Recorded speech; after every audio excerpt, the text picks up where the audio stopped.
Alright guys, going to give an update here at Area 55 on stuff. Not Steve's car because I did a video, compiled of a bunch of videos on it. It's like an hour-long video. I posted it a little bit ago. So today I'm going to do a little walk around, walk and talk, and just talk about the other stuff. So I haven't done a whole lot to the Monte Carlo project. I did do some firewall work, but it got dark and I didn't get to finish, and this was like last weekend. I did a new insert in the firewall up here to make it look a little nicer than factory.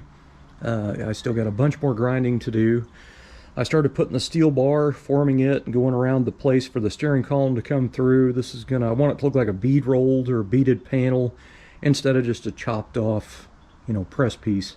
So anyway, that's going to need a lot more work. But that's actually about it. I did purchase the other floor pan the car needed for the other side. So if you've not been following along, I had to put 3 floor pans in here because I cut them out and put them in another car. This was a parts car at one time, and I'm turning it into a car again. Anyway, I ended up buying a good marked pan to put in on that side over there. That one up there is still really nice original. These 3 I'd cut out and put in another car.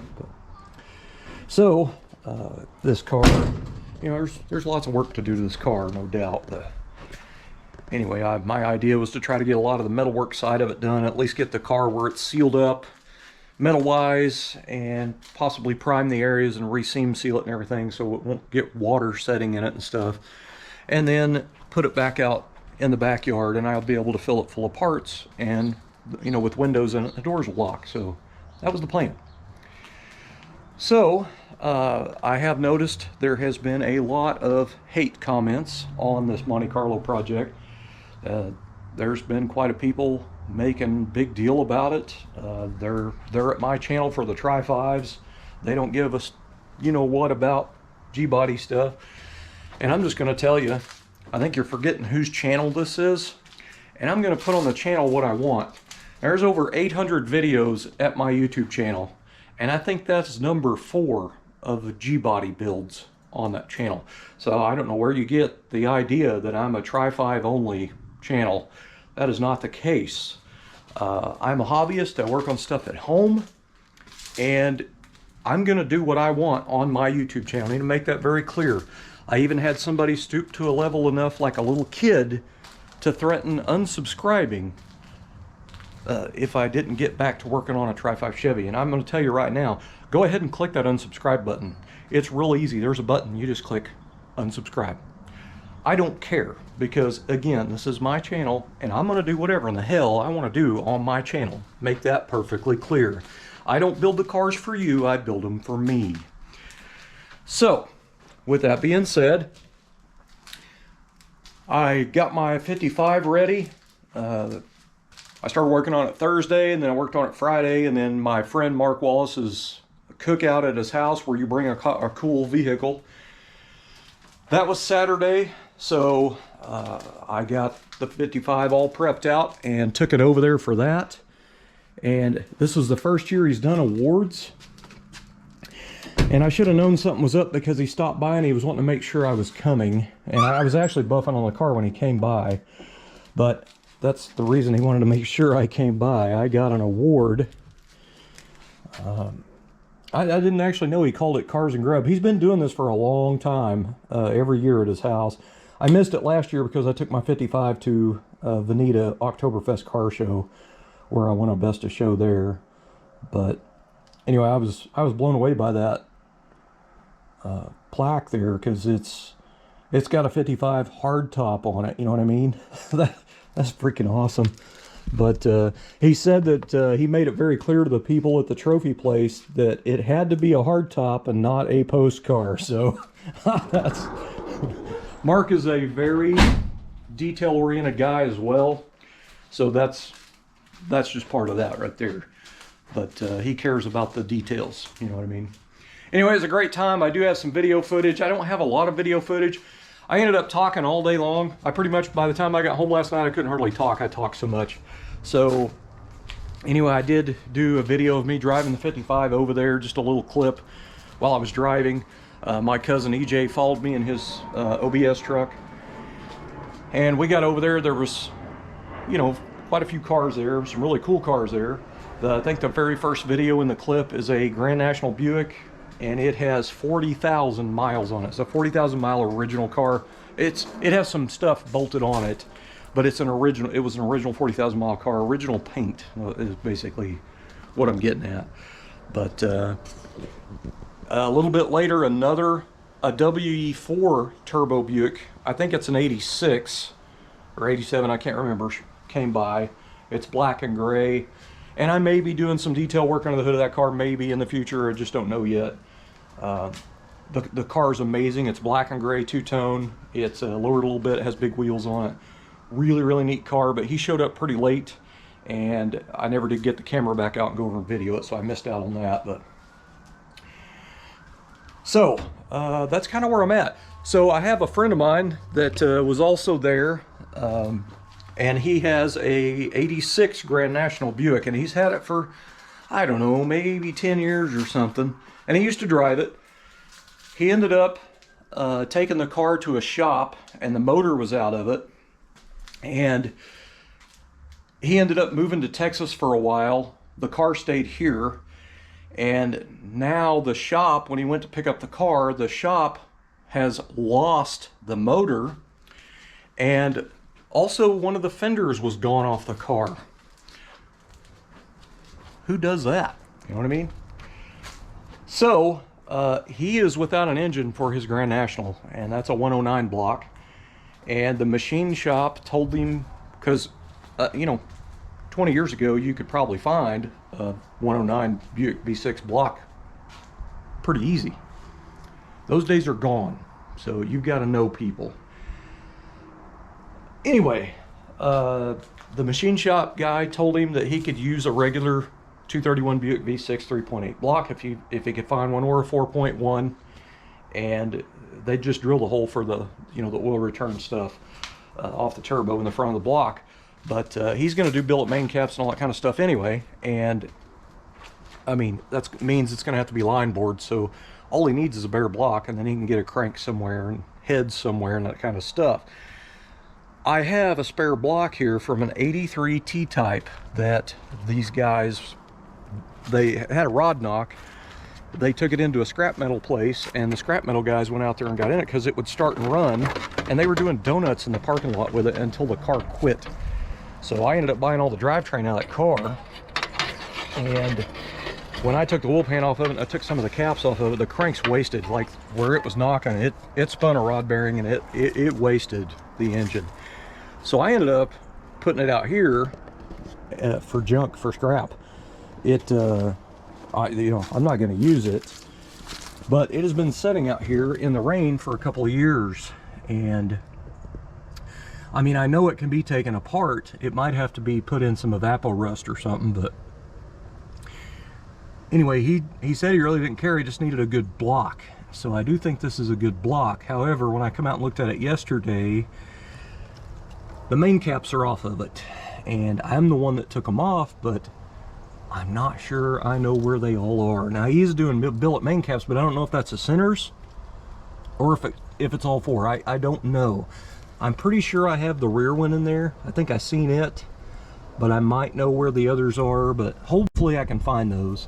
But either way, they're doing a line bore, so you could probably find some main caps somewhere, you know, eBay or something, who knows. But he's doing billet main caps. I just don't know if you get all four or if you get the two centers. I just don't know. But I don't think this is a 109 block, but I think it's more webbing in the lifter valley, and I told him he could have it because, you know, your engine's gone, you need something, and I have something that's sitting out here in the weather, and I'm not going to ever use it, so I would rather, you know, him use the car. But it does say 3.8 here, -2, but I need to take this, get this out and, you know, flip it upside down, make sure everything's good. It may be, since it's been laying in the dirt, it may not be any good down there anymore. I don't know, man. I'm just gonna have to dig it out. Well, I was gonna give this 1983 3.8 V6 to my friend Shane, that his engine got stolen for his Buick, but this thing's garbage. So I left it outside because I wasn't going to use it. And I dug it out. You know, when you take a block to a machine shop, they can be pretty rusty and they can clean them up. I mean, if you're going to have, you know, line board and magnafluxed and the block decked and bored and all that stuff, they can save some pretty bad engines.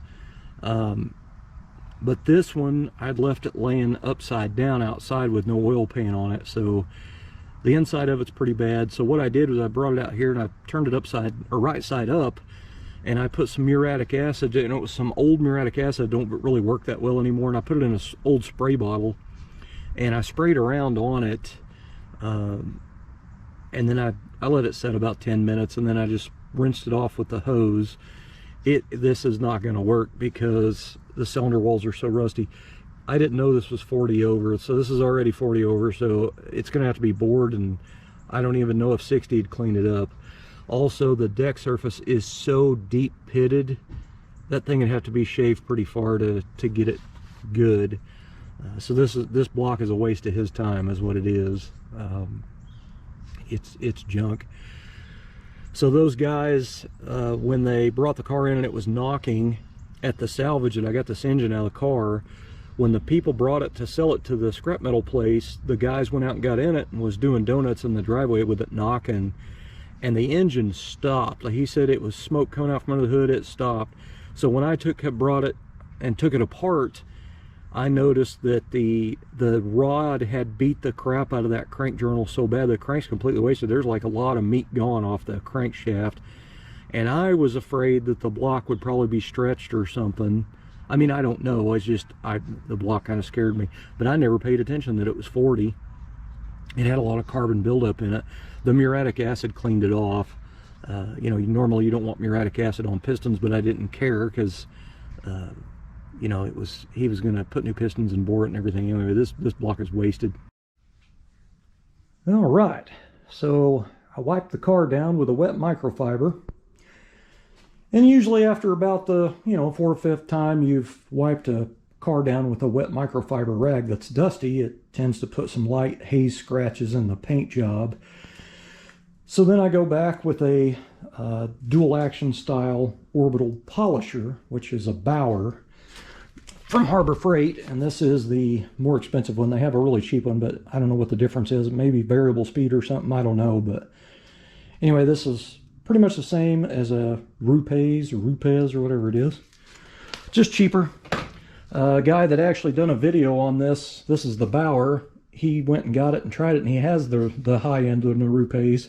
He said the only difference was the vibration of your hand when you're using it. And he is a professional detailer, so he uses his buffer every day. Me, I'm a hobbyist, so that thing can beat the teeth out of my head. I don't really care for the price. So anyway, I've went over the car. I've done this side, and I worked my way around about half of the deck lid. I haven't finished the rest of it yet. But anyway, I'm using just number 3, 3M for, just basically doing a fine polish on the car again. And then I go over it with Meguiar's Gold Class Carnauba Plus. So I've tried all kinds of waxes and glazes and all kinds of stuff. And I can tell you from personal experience from trying all kinds of stuff. I've even had lots of buddies that's brought stuff over. Oh, you need to try this. Nothing beats that right there for a deep, wet gloss. This is not a wax like you would think you would put on and it beat up the paint or beat up the water. And I mean, it may beat up with water on. I couldn't tell you. I don't get my cars wet. But this will put a show car glaze on a paint job, and especially black single stage. This is not clear coated. This is single stage urethane. So one way to check your paint is to have it under lights. And you can really, or shine a flashlight in it. But anyway, so I'm going over the car, and then I'm trying to get it ready for my friend Mark Wallace's cookout tomorrow. You're supposed to bring your, your hot rod or street car or whatever you got. And he gave me a personal invite to come. So anyway, I've known about it for a few months, and he actually stopped by a while ago, I think to make sure I was coming, or what time I was going to be there. So I'm going at it right now. I've got a lot of the car is polished except the front splash apron, and I'm going to show you the difference here in a minute. So I have that Bauer orbital polisher here, and then I have a small one right here, and this thing is awesome. This is identical orbital polisher as a Bauer or Rupes, but this is a mini. So you can get this one in these little small areas like this around my tail lights and all, because this car's round. I mean, I can get it all up in here, but anyway, that's what I'm using now. And I just started out right here, and I wanted to, because I'm not sure about this pad. This is a pad that Uncle Terry gave me, and it was new in a package, and it says it's fine, but to me it feels coarse, but I'm trying it anyway, and it's probably good that it is a little bit coarse because it's actually doing what I need it to do. But I'm going to go over it again. Now, I haven't repolished this in probably 7 or 8 months, but if you can see the scratches in this, if I get the light in it, you can see the scratches going this way. So right here, I've done this, just this area right here, one time with this. I didn't stay on it for a long time. I was testing, but this is going to work. So I'm going to go back and put some more 3M number 3 on here and redo this whole lower apron down here to get this tippy top. So it's pretty interesting. Now, what I can tell you guys that, you know, you don't have much experience. I paint cars, so I've always, you know, had to do my own paint jobs, and you learn. The more you do, the more you learn. And part of being a painter is being a polisher, because it's not how good of a painter you are, it's how good of a buffer you are. And that's a fact. So you can take a pretty crappy paint job and make it look like $1 million. I painted this car in pieces in this garage. The front fenders, hood, and all that stuff was painted outside, not taped off or plasticed off, right out in the open. So you can do some amazing work with sandpaper and a buffer. That's proof right there. So, old school guys use buffers. They just do an orbital thing. So when you buff a car, it usually puts swirl marks and holograms in the paintwork. And heaven forbid you turn that buffer at an angle to get around something, because there's your hologram right there. So the orbital polishers are the actual game changer, big secret to making a swirl-free finish. Now, I use the regular buffer on my compound stage. Then my number 2 and my number 3, I use the orbital polisher, because the buffer will actually cut the paint and get it flat and do what you need it to do. Now, for years, I just had a regular buffer, so I always had to deal with swirl marks and holograms, but I always, when I was done, would go back with like an applicator pad, like a microfiber applicator pad, and I would put the compound, number 1 compound, the coarse stuff, after I got done compounding it, and I'd put it on that pad real heavy, and I'd wipe the entire panel one direction, the whole car one way, like all down the side would be one way. That was what cut my swirl marks and holograms out, and it was just a lot of work. I would spend days polishing a car.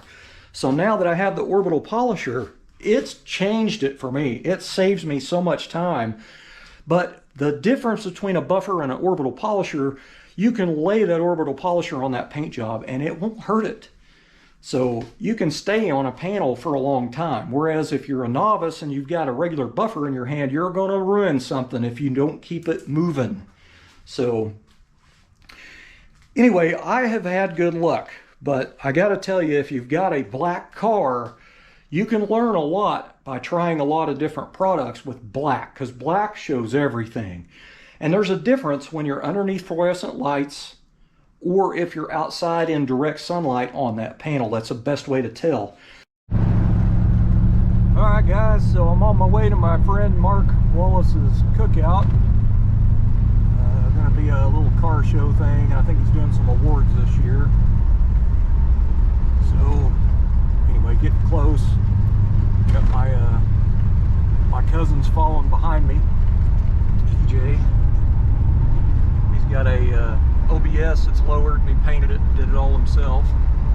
He's got a short wide 4-wheel drive Chevy that he done up to. I didn't know which one he was bringing this morning, but anyway, we are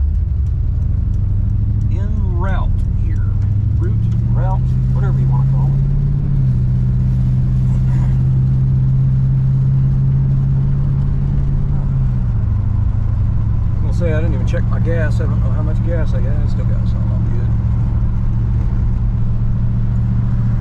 See you there. Ride and not driving it yet? It's one of those. Yeah. Well, I'll show you a picture real quick. Okay. You tell me what you think. You'll hold it on something.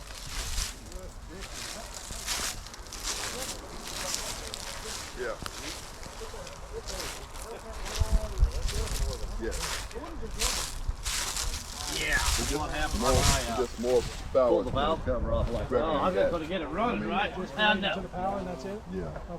I mean, as far as I know. So I don't know what. I've never seen another car. What? That's the same. No, mean, car you had lesser, is it? What else again? Yeah, it is. Is it? It looks different. I thought that was another car. That looks like another car.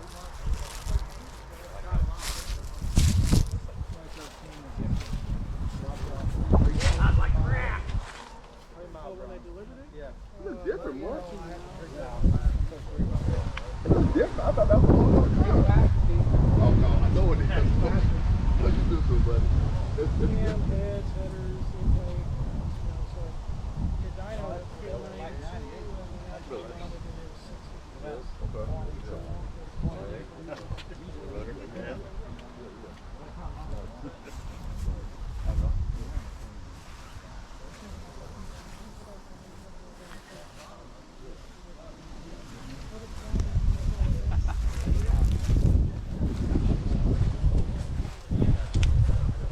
Bel Air on the rotors. Oh, is it? Yeah.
All right, guys, so when I was messing around on eBay last week, I was looking around at some stuff for my Monte Carlo SS project that's going to have a turbo V6 Buick in it. And I happened to run across a listing for a new horn center medallion. So my car is a Monte Carlo SS, it is not a Buick. So, you know, the Monte Carlo SS has a different steering wheel. And I do plan on putting the factory steering wheel in it. So what that medallion was, in the picture it looked like the original because it has a locator tab, and it was out of the surround. It was just the medallion itself laying there for his picture. And it said $9.99 or $12 or something.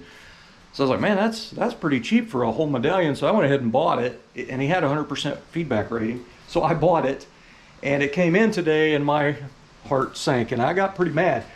It's just a sticker. But it is one of those nice foam-filled or whatever domed stickers that's really nice. And you're supposed to apply it over your original medallion, and I didn't catch that because I was going off the pic that looked like a whole complete new plastic piece. And what I'm talking about is this right here. So this is a rubber for your horn right here, and that medallion sets down in there. So you usually have to take a heat gun to this and warm it up a little bit to make it more soft, and you can pop this out. And it's kind of thick, and it has a locator tab, so when you put it back in, it centers it. So I calipered my Monte Carlo SS, the width of the GoPro battery died. So anyway, I calipered my original Monte Carlo SS steering wheel's medallion and found out that they're the exact width across. So I thought, well, I'll have a Monte Carlo SS original steering wheel, but I'll have the Power 6 for a turbo Buick V6 logo in the center medallion. I was like, oh, that'll be awesome. So when it came in, it is a domed decal. This is domed. It's a really nice quality piece. I mean, it's gorgeous. It's not just a little flat sticker. This is like a domed, you know, kind of a thick decal. It's a, you know, just a sticker.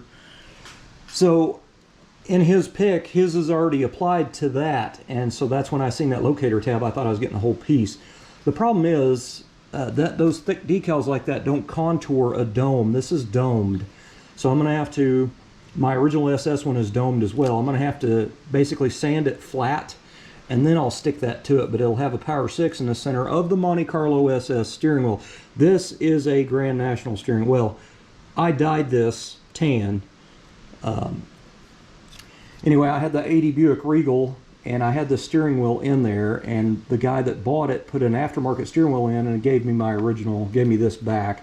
And it's just been setting, so this is all rusted again. I had this polished, and I should have clear coated this, but I didn't do it, because this brushed steel always rusts. It's not stainless, it's just steel. But anyway, so I was kind of upset. I went in and I sent him a message. I didn't give him any feedback yet. I said, hey man, I thought I was getting the whole thing, and all I got was a decal. And he goes, yeah, you should have got a dome decal. And so I went back and looked in the picture, and sure enough, if I had looked at the picture good enough, I would have noticed this was already applied on that medallion that was out of the horn center. So anyway, I told him no need for a refund. It's a beautiful piece, and I'm going to keep it. And funny enough, I went and got the center caps for those black Jegs wheels that I'm putting on the Monte Carlo. This is one of the center caps, and I don't want to rock a Jegs domed decal in there. And ironically enough, that's the exact same size.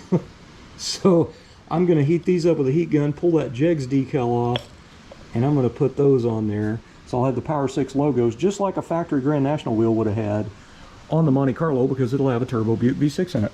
That's the detail crap that keeps me up at night thinking of stuff. Now what's funny is, I immediately went in there to go ahead and buy 4 more so I could go ahead and get them. I don't need those right now, but my thing, when I find something like that, I want to get it and have it in case they end up out of stock and nobody makes them anymore. I want to have them. So I went to buy 4 more of them, and it says out of stock on his head. So I messaged him again and asked him when he was getting more in. But I thought that was pretty interesting. So if you're running a Jegs branded wheel, that decal will fit. Now I didn't caliper this. I don't know if it's exactly 100%, but if it ain't, I'd be surprised. That is very, very close to the size. And these are sunk in, you know, to get to that flat spot. So I think they're going to work, but I think this is a little bit more classy for detail points than that. I'm not trying to offend Jegs. I love Jegs, but I don't want Jegs brand in my wheels. I'd rather have that. It's more custom, more detailed, and it's more tailored to my custom car I'm doing. So anyway, funny story.